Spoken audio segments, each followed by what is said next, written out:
आपको पता है कि जब भगवान ने युद्ध शुरू किया तो पूजा की। राम ने कहा जामवंत से, जामवंत सबसे सीनियर हैं, वो भी ब्रह्मा जी के पोते हैं, रावण के दादाजी के दोस्त हैं, पुलस्त्य मुनि के नाना के। कहा कि प्रभु महाराज जामवंत जी, मैं युद्ध करने जा रहा हूं, उससे पहले मैं पूजा करना चाहता हूं। जामवंत ने कहा करिए महाराज। तो बोले मेरे आराध्य तो शंकर हैं, शंकर राम की पूजा करते हैं और राम शंकर की पूजा करते हैं, इस कहानी से बड़ा समन्वय किसी का नहीं हो सकता। जामवंत ने कहा पूजा कर लीजिए महाराज। बोले मुझे एक ऐसा पंडित चाहिए जो शैव हो, शिव को मानने वाला, और मैं वैष्णव हूं तो वैष्णव भी हो। उन्होंने कहा कि इस जंगल में, इस युद्ध क्षेत्र में ऐसा कोई पंडित कहां मिलेगा भगवान। तो उन्होंने कहा पूजा कैसे होगी फिर। जो जामवंत ने कहा एक पंडित मेरे ध्यान में है, पर वो आपका पुरोहित बनेगा नहीं। बोले कौन।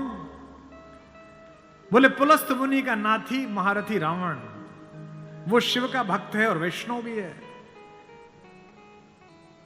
उससे करा लीजिए। सोचिए जिसको हराने जा रहे हैं उससे पूजा। राम ने जामवंत से कहा कि महाराज पूछ के तो आइए, अगर महापंडित रावण आज्ञा दे दें इस यज्ञ के लिए तो मैं कर लूं। रावण को पता चला कि जामवंत बुलाने आए हैं। रावण ने अपने सैनिकों से कहा कि जैसे ही दादा जामवंत आए, कोई उनसे प्रश्न ना करे, उन्हें बस महल का मार्ग दिखा दे, हाथ जोड़ के सब चरण छुएं। जामवंत पहुंचे, रावण किले के द्वार पर चरण छूने आया, कहा कि पितामह मैं आपको प्रणाम करता हूं, मैं धन्य हुआ कि आप पधारे। जामवंत ने कहा कि मैं बहुत प्रसन्न हुआ तुम्हारी अतिथि सेवा देखकर। बिठाया, पूछा कैसे आए हैं। जामवंत ने कहा मैं एक इच्छा लेकर तुम्हारे पास आया हूं। एक मेरे साथ दो यजमान हैं, वो एक यज्ञ करना चाहते हैं युद्ध शुरू करने के लिए। उन्हें एक ऐसे पंडित की आवश्यकता है जो शैव भी हो और वैष्णव भी। तुमसे अधिक गुणी व्यक्ति तो पृथ्वी पर नहीं है, क्या उनका पुरोहित बन सकोगे। क्या पूछा रावण ने, पहला क्या करैक्टर है, वाह। रावण ने कहा जहां तक मुझे सूचना है आपके दोनों यजमान अयोध्या के निर्वासित राजकुमार राम और लक्ष्मण तो नहीं है। जामवंत ने कहा हां दशरथ, वे ही दोनों हैं, क्या आप स्वीकार करेंगे। उसने हां ना नहीं करी, फिर बोला क्या उनके यज्ञ का उद्देश्य लंका विजय। जामवंत ने कहा हां उनका यही उद्देश्य है, क्या आप स्वीकार करेंगे। उसने कहा मैं तो जिज्ञासा के लिए पूछ रहा था, अन्यथा द्वार पर आकर किसी पंडित से कोई यज्ञ के लिए कहे, अस्वीकार करना उसका धर्म ही नहीं है। मैं आपके साथ चलूंगा और उनका यज्ञ कराऊंगा।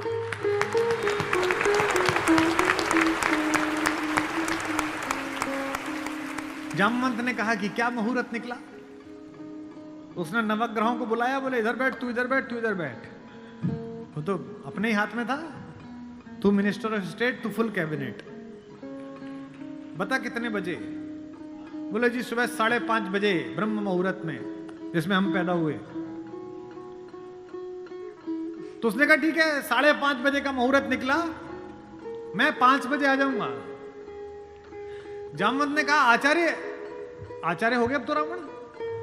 आचार्य पूजा के लिए क्या व्यवस्था करनी है, क्या सामग्री लाऊं। उसने कहा आपके यजमान, मेरे यजमान जंगल में हैं, अगर यजमान के पास पूजन सामग्री ना हो तो पंडित का धर्म बनता है कि वो पूजन सामग्री लेके आए, तो मैं लेके आऊंगा। उसने अपने पुत्र मेघनाथ को जगाया, इंद्रजीत को, और कहा बेटा अशोक वाटिका जाओ, अशोक वाटिका जाओ और सीता से कहो मैं उसे मिलना चाहता हूं, एक विशेष प्रयोजन है। थोड़ी देर बाद खुद पहुंचा और कहा सीते तुम्हारा पति राम लंका विजय का यज्ञ कर रहा है, उसके पास पुरोहित नहीं है, कल सुबह मैं उसका पुरोहित बनूंगा। लेकिन एक विवाहित व्यक्ति की पूजा अधूरी है अगर उसकी पत्नी उसके पार्श्व में ना बैठे। क्योंकि तुम उसकी पत्नी हो तो सुबह ये इंद्रजीत रथ लेकर आएगा, तुम स्नान करके नया वस्त्र पहनकर इस रथ में बैठ जाना, क्योंकि मेरे यजमान की पूजा पूर्ण होनी चाहिए, मैं अपूर्ण पूजा का पुरोहित नहीं हूं। और कहा कि तुम्हारी लंका से मुक्ति केवल पूजा तक की है, पूजा होते ही उठना और इसी रथ में वापस बैठकर अशोक वाटिका में आ जाना। क्या तो सीता, क्या राम और क्या रावण, क्या कहानी है ये। सुबह यही हुआ, शिवलिंग की स्थापना हुई, बालुका की मृत्यु से एक विग्रह बनाया राम ने अपने ओजस्वी हाथों से। राम आजानुबाहु हैं, घुटने तक हाथ आते हैं उनके, ये पुरुषोत्तम का लक्षण है। महाराणा कुंभा वे भी आजानुबाहु थे। कभी कुंभलगढ़ के किले में जाइए, 3 फीट का शिवलिंग है, नीचे बैठ के अपने ही हाथ से लोटे से रुद्राभिषेक करते थे बिना उठे। वे भी सूर्यवंशी थे। राम आजानुबाहु थे, उन्होंने अपने बड़े बड़े हाथों से शिवलिंग तैयार करा। धोती पहने हुए, तिलक लगाए हुए तेजस्वी रावण पहुंचा। राम और लक्ष्मण ने आसन से खड़े होकर अपने पुरोहित को प्रणाम करा। आचार्य, मैं दशरथ का पुत्र राम अपने छोटे भाई लक्ष्मण के साथ आपको प्रणाम करता हूं। दोनों ने पैर छुए रावण के और कहा कि आचार्य आसन ग्रहण करिए। आचार्य ने पूजन प्रारंभ किया। ओम गणपति गंगावाय। अब ये कि पत्नी कहां से आए? आचार्य ने पूछा राम से। मेरे यजमान विवाहित है? राम ने कहा हाँ आचार्य मैं विवाहित हूं। अपनी धर्म पत्नी से कहिए कि वो आपके पार्श्व में आकर बैठे। राम ने कहा आचार्य मेरी धर्म पत्नी मेरे साथ नहीं है। तो जामवंत ने कहा आचार्य अब पूजा कैसे होगी? बोले पितामह मैंने आपसे कहा था कि किसी यजमान के पास अगर सामग्री किसी भी तरह की पूरी ना हो, कोई व्यवस्था पूरी ना हो, तो आचार्य का धर्म है कि वो पूरी व्यवस्था बना के लाए। बेटा इंद्रजीत, यजमान की पत्नी को उनके पार्श्व में स्थापित करो। अपहरण गई हुई मां हमारी जगत जननी भारतेश्वरी पार्श्व में बैठी। पूजन प्रारंभ हुआ, सारी अर्चना हुई और पूजन के बाद रावण ने कहा कि मैं आप दोनों यजमानों को आशीर्वाद देता हूं कि आप दोनों जिस संकल्प के कारण ये पूजा कर रहे हैं, आज सारे देवता उपस्थित होकर आपके संकल्प को पूर्ण करें। मैं आशीर्वाद देता हूं। हमारे गांव में गीत गाया जाता था, बना पुरोहित रामचंद्र का जय का वर दे आया। जब चलने लगे तो राम ने पूछा, बोले आचार्य दक्षिणा? तो आचार्य हंसा। बोला त्रैलोक्य की संपदा आपके आचार्य के पास है, कुबेर का रथ आपके आचार्य के पास है, ऐसे में मेरा वनवासी मुझे क्या दक्षिणा देगा मेरा यजमान? तो राम ने कहा कि मैं रघुवंशी हूं, दक्षिणा के बिना पूजा कराना मेरे लिए निष्फल हो जाएगा, आप दक्षिणा तो मांगिए। तो रावण ने कहा कि मैं आपसे समय पर दक्षिणा मांग लूंगा।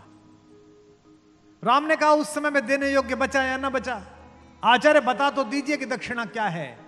आचार्य ने जो दक्षिणा मांगी उस पर रावण को भी राम की तरफ से प्रेम भेजा जा सकता है। आचार्य ने कहा मेरी दक्षिणा यही है कि आचार्य का जब अंतिम समय आए तब दोनों यजमान मेरे सामने उपस्थित रहें। एक अंतर समझ लेना राम और रावण में। आप ढूंढना आपके अंदर रावण है कि राम है। राम के पास जो है वो पर्याप्त है और रावण को जो प्राप्त है वो पर्याप्त नहीं है। रावण के पास पंचकन्याओं में पूजित हमारे मेरठ की पंचकन्याओं में सबसे सुंदर स्त्री मंदोदरी जैसी सती मां उनकी पत्नी है, लेकिन उसके बाद भी जंगल में घूमते हुए एक तपस्वी की वलकल पहने हुए युवती को अपनी रानी बनाना चाहता है। लेकिन युद्ध के आखिरी दिन जब रावण पड़ा हुआ है, नीचे निश्चेष्ट उसका शव पड़ा हुआ है, तो मंदोदरी ने विलाप करने के बाद पूछा वो कहां गया जिसने इसे मारा? लोगों ने कहा वहां बैठा। समुद्र के किनारे शाम ढल रही है, सूरज डूबने वाला है और रघुवंशी राम उदास एक पत्थर पर बैठे हुए कि इतना रक्तपात क्यों हुआ, दुखी है राम लाशों को देखकर। मंदोदरी गई, कमांडो खड़े हुए हैं उनको रोकने के लिए, लेकिन देखा कि माता मंदोदरी आ रही है तो पुलिस वाले हट गए, वानर हट गए, पीछे से पहुंची। चिंताग्रस्त राम ने अचानक एक स्त्री की छाया देखी जो पैर के आसपास आ रही है। राम सचेत होकर उठे और पलटकर कहा कि देवी मैं आपको प्रणाम करता हूं, इस निर्जन रण क्षेत्र में आप कौन हैं? मंदोदरी ने कहा, हे राम, मैं रावण की दुर्भाग्यशाली पत्नी मंदोदरी हूं। राम ने कहा, मां मैं आपसे क्षमा चाहता हूं, आपका पति बड़ा तेजस्वी था, महाज्ञानी था, उच्च कुल में पैदा हुआ था, ब्रह्मा का वंशज था, लेकिन उसने अनीति की थी इसलिए मुझे उसको मारना पड़ा। मैं आपके इस शोक के लिए क्षमा चाहता हूं। मंदोदरी ने कहा, मैं इसलिए नहीं आई कि मैं तुम्हें कोसूं। राम ने पूछा, फिर किस लिए आई मां?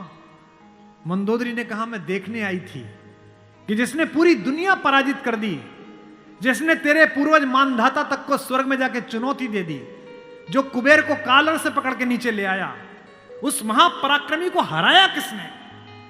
ऐसा उसमें क्या है जो मेरे पति में नहीं था? तो राम ने पूछा कि मां आपको पता चला क्या है? बोले, हां पता चल गया, आने से पहले ही पता चल गया। राम ने पूछा, क्या अंतर है?